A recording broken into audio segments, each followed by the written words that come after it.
UFC Oklahoma City this weekend. Great return to DDP. Big match against Kamaru Usman. I'm going to do my picks and predictions for the card. I'm going to go through it bottom up. Let's knock them out.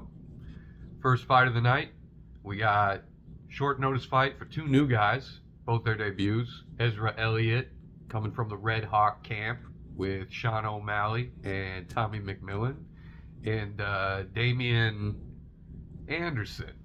Uh, he's on the B team, I think, the Jiu-Jitsu nerds.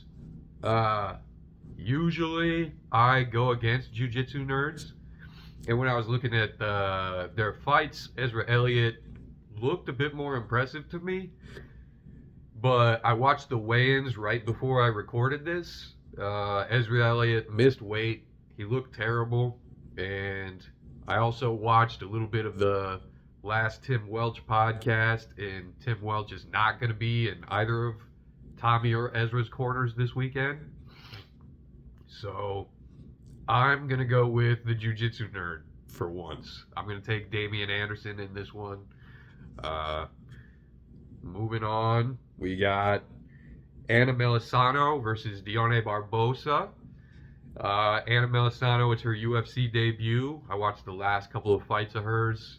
She's got hands. She's a pretty good striker. She's tall. She's got a big frame for the division. And then we got Dione Barbosa, who I've only watched one fight of hers. It was her last fight against Melissa Gatto, where she just bizarre fight. I think it was one where Dan Mergliotta might have been the ref, and then Barbosa knocked Gatto out with a foul kick to the neck or the head of a grounded opponent, and they stopped the fight because she knocked Gatto out cold, and Dan Mergliotta didn't know what to do, so he went and he consulted the Oracle Herb Dean. And after over 5 minutes, they started the fight again, and Gatto stayed in there after having been knocked out cold, and went the rest of the fight with Dione Barbosa, who didn't end up finishing her legitimately. Wasn't a very good look for Barbosa to me, but I gotta go with Dione Barbosa instead of Anna Melisano in this fight. Dione Barbosa has way more ways to win, I believe. And at the weigh-in, she looks like she's got a stronger, thicker build. And with those long limbs of Melisano, I think Dione Barbosa's jiu-jitsu game, her chokes, will find a home and give her a nice little advantage. So I'm going to take Dione Barbosa in that one. Next fight of the night, we got Big Goozy coming back. We've been waiting for a year. We didn't know why it had taken so long for our boy to get back in there. He was being a bit of a bad boy. Now he's a good boy. And he's coming up against RJ Harris, just a 6'6" freak who's pretty much been being as active as you can. I think he's probably been doing he's probably had half of his career, 3 of his fights in the time since Goozy was last in the cage. So he's pretty active. He's not good. I watched 3 of his fights, I think, and he has really sloppy striking, and I feel like he's a guy that people just told is good at jiu-jitsu. He's a very sloppy striker. He gets tired really easy. His ground game is bad, but he has a standing guillotine choke that he likes to use. So his best weapon is basically being 6'6" and knowing how to choke somebody. Now Goozy's way better than this guy, but I was waiting to see the weigh-ins today to see what Goosey looked like. If we were gonna get Juicy Goosey or if we were gonna get Loosey Goosey. And I hate to say it, I saw Loosey Goosey show up today. He looked old, and he's younger than me. He looked old and slow and not super out of shape, but I'm gonna have to. I hate to do it. This breaks my heart, but I'm gonna have to go with the big dumb animal, R.J. Harris, to get this done over my man Goosey Hines. Please prove me wrong. Moving on. We've got Alden Coria versus Stuart Nickel. Stuart Nickel looks like Stuart Little, and Alden Coria is the Ryu to Joshua Van's Ken. Just working away, keeping his head down. The dark understudy. So, this I don't really have to say too much about. The odds are super wide to show that we can almost skip over this. I'm going to take Alden Coria to beat Stuart Nickel. I don't know what Stuart Nickel does. You could do it with just an eye test. I've seen Alden Coria fight. I know about Alden Coria. I looked at the odds after I was like, who the fuck is Stuart Nickel? Give me Alden Coria for this one. All right, moving on. What do we got on the next one?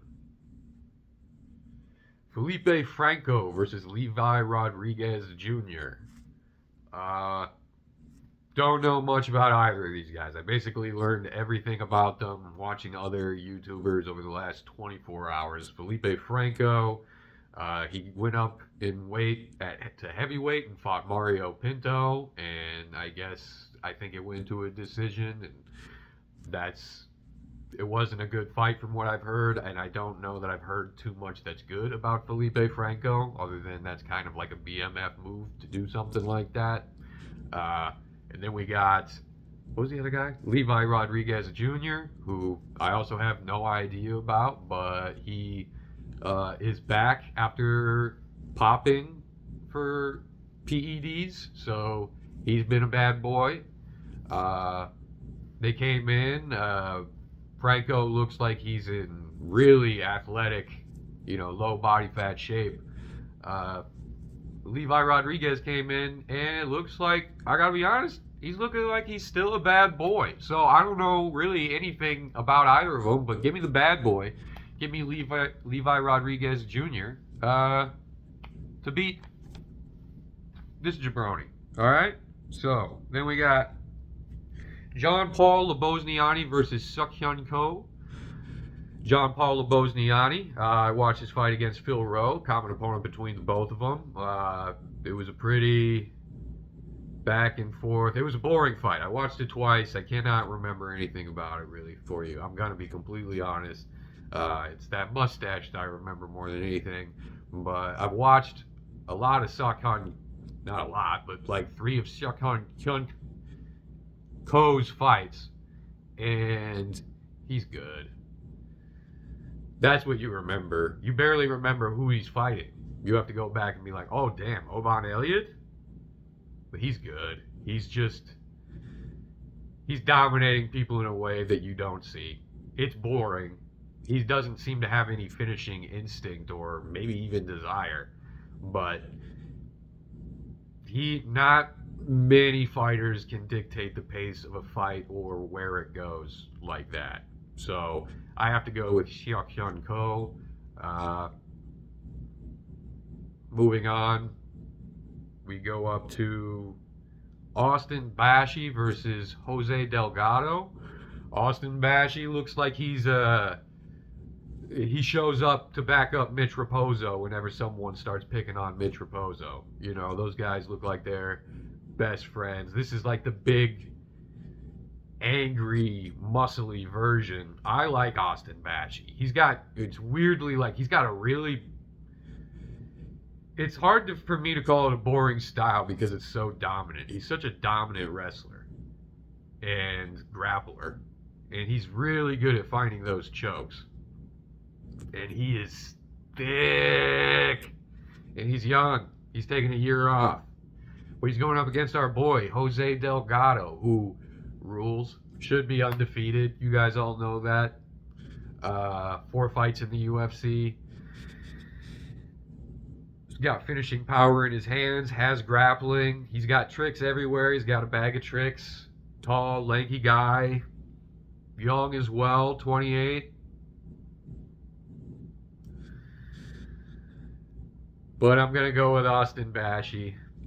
I haven't seen Jose Delgado face anyone who can do what Austin Bashi does, and there's not a lot of people who can do what Austin Bashi can do. He lost against Christian Rodriguez, and that's kind of just the way undefeated guys get blooded in, and he's really young. Someone who's as young as he is, I'm more inclined to believe that they can make huge level ups in their game through training between fights. And he's had a year, and I don't know that he'd even need that much of a level up to beat Jose Delgado anyway, unfortunately. This is something where I just don't know how Delgado is going to face this particular kind of pressure and skill set. Very specialized, well-honed skill set. So I'm going to take Austin Bashi for this one.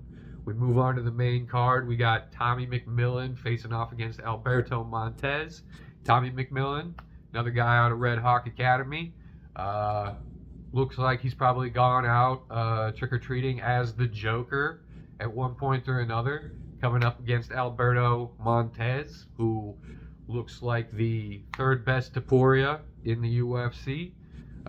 In case you're wondering, top Turo is Ilia Topuria. Topuria would be Alexandre Topuria. And then right there at Aptoro, I would put Alberto Montez. And Alberto Montez, stocky jiu-jitsu hunk. A lot different than a jiu-jitsu nerd. Tommy McMillan, really tall, lanky grappler. There's going to be a huge frame difference. Tommy McMillan is 6 feet tall. Alberto Montez is 5'7". Alberto Montez specializes in the front chokes. Tommy McMillan has front chokes of his own, and I have seen him get out of those front chokes. Tommy McMillan is also one who is going to put on a lot of pressure, whether it's skilled or not. It seems like it's a strategic move more than anything. He can crack. You can hear it when he lands his shots, but it doesn't look very skillful when he's striking. But I think it's a tactical play because he knows most fighters don't have to deal with that kind of pressure a lot. And if he's the one going in thinking about it, and knowing how to navigate it, that would give him an advantage. I've heard a lot about Tommy McMillan's wrestling, and I haven't seen that much about Alberto Montez. I don't really like too much about... I mean, I shouldn't criticize too much, because I think Tommy McMillan's fighting style is dope. He's easy to make fun of. He's obviously a member of Vape Nation, but Vape Nation is how I make a living. Alberto Montez, he's got that cool... dating your older sister kind of vibe, you know. Small, handsome guy. Hair's thinning though, so, you know, I do like that he hasn't gone to Turkey yet. I noticed it. I can see it. Trust me, I can see who's joining the Brotherhood from a mile away. But Alberto Montez, much shorter. Tommy McMillan, it seems like he's got more tools in the bag, but I feel like Tommy McMillan is not as comfortable in big moments, if that makes sense. And that's a total vibe call. I feel like Tommy McMillan is someone who hypes himself up a bunch, and knowing that Tim Welch is not going to be there, and that I don't think it's going to go well for Ezra Elliott, which I could be wrong about. I'm basing that mostly on how his weight cut's going in the Tim Welch factor. I'm going to go with Alberto Montez. And I think Alberto Montez has a lot of tools. He looks good. I have watched a few of his fights. And he's intelligent. You can tell he's skilled. He knows what he's doing in there, and he looks comfortable.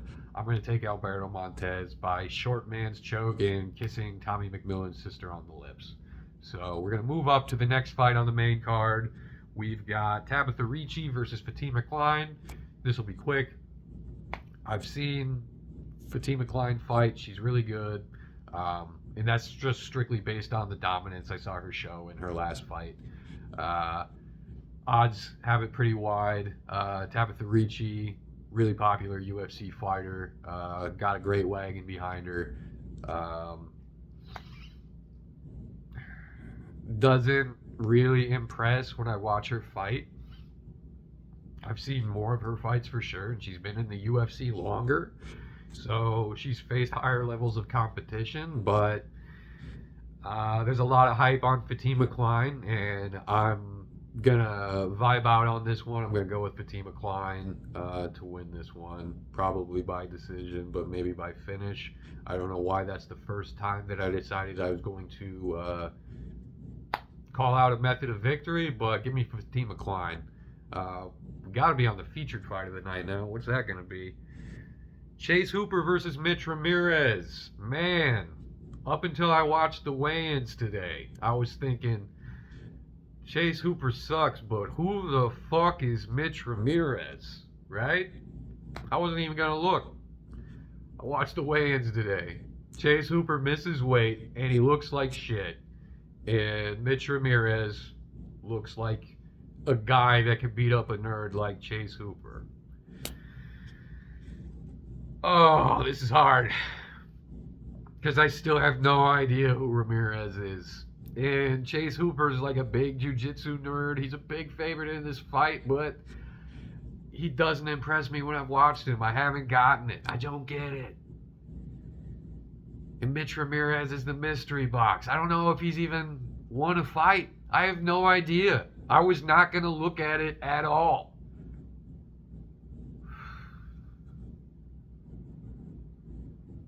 Do I think Chase Hooper is that bad?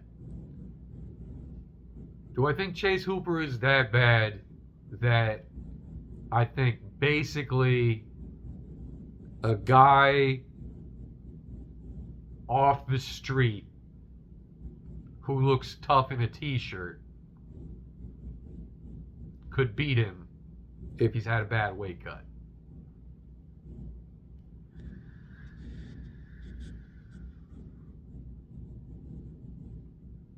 Yeah. Yeah, I'm gonna... Nah, there's a jiu-jitsu nerd who's winning on the first fight of the card. There's a pattern here. I think the jiu-jitsu nerd will win the first fight. I think Austin Bashi's pretty close. He looks like a mean, younger, dark-haired cousin of Chase Hooper.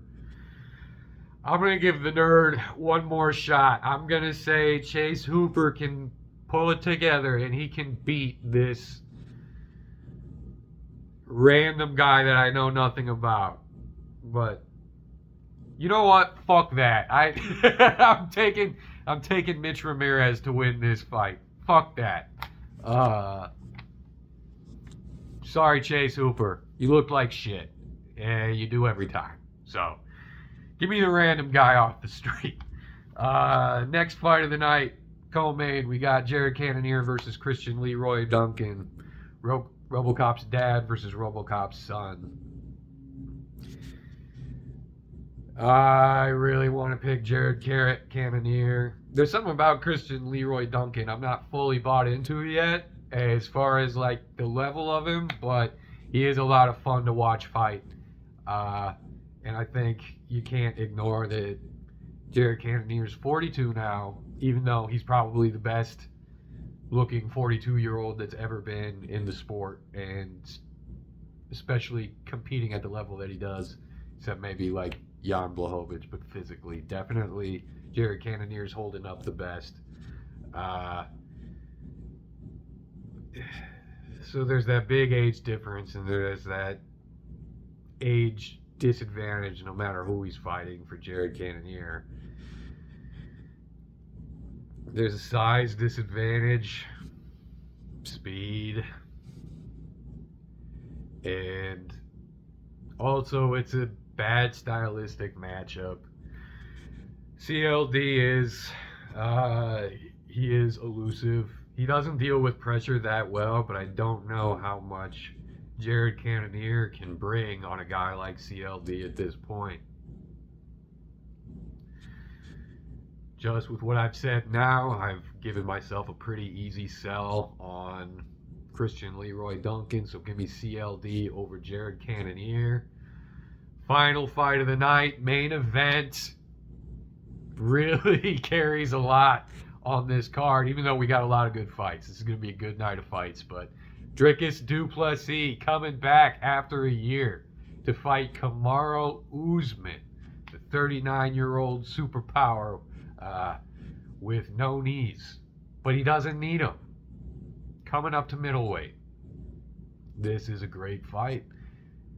It was not thinking about Usman as an option. It was kind of, who would you want du Plessis to fight in the middleweight division at this point that he could get? What, like Brendan Allen? So this is probably the best fight you could book for either of these guys right now. It's really exciting. Dricus du Plessis coming off of that terrible performance against Khamzat Chimaev, which we'll get to more about how he's talking in a second. And then we got Kamaru Usman coming off of that y'all must have forgot who gives a shit about the knees performance against Joaquin Buckley, who I know didn't look good against Sean Brady, but you really got to look at that as a Sean Brady y'all must have forgot performance too. Joaquin Buckley, he's always had trouble with the wrestling. Logan Storley just tore this guy apart, but he's still good. And he's got kind of a funky style, not in any way like DDP, but, he's kind of like a mini... It kind of got like a similar funky walk to him. DDP's wrestling skills got exposed in that last fight, and the way he talks about that fight, he accepts partial responsibility. He always talks shit on Khamzat for the way he fought that fight and how that's not becoming of a champion. But even after the fight, like I remember something about like an interview with his coach, and his coach said something like, "We practiced everything, but we didn't practice crucifix. That's the one thing that we didn't learn how to do. We won't make that mistake again." And it's like, it's not just crucifix position. He didn't know how to do anything except muscle up from bottom. And I love Dricus du Plessis. He's so much fun to watch because he's like, last week when it was BSD versus Paddy Pimblett, I was excited about that because I thought of it as like a DDP versus DDP fight. People who just don't look good, but they get it done. And DDP is that guy. He fights like last week when Conor was taking off his shoe and he got kind of off balance.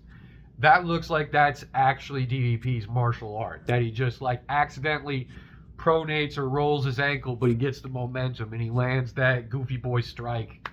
But Kamaru Usman is just so smart.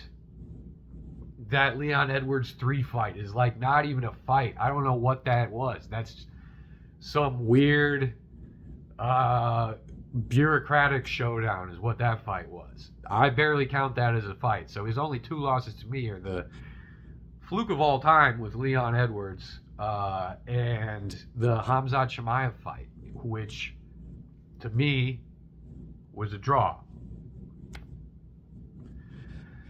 It's 2 different kinds of fights. DDP, I feel like DDP, the way he's talking, he's super confident, but he still accepts like half responsibility. He's still talking about how no one deserved a rematch. I fought 2 world champions and I defended my belt, and no one's defended their belt, and they don't deserve a rematch. And I don't know. It's giving off a lot of like Ian Gary to me. I gotta be honest with you.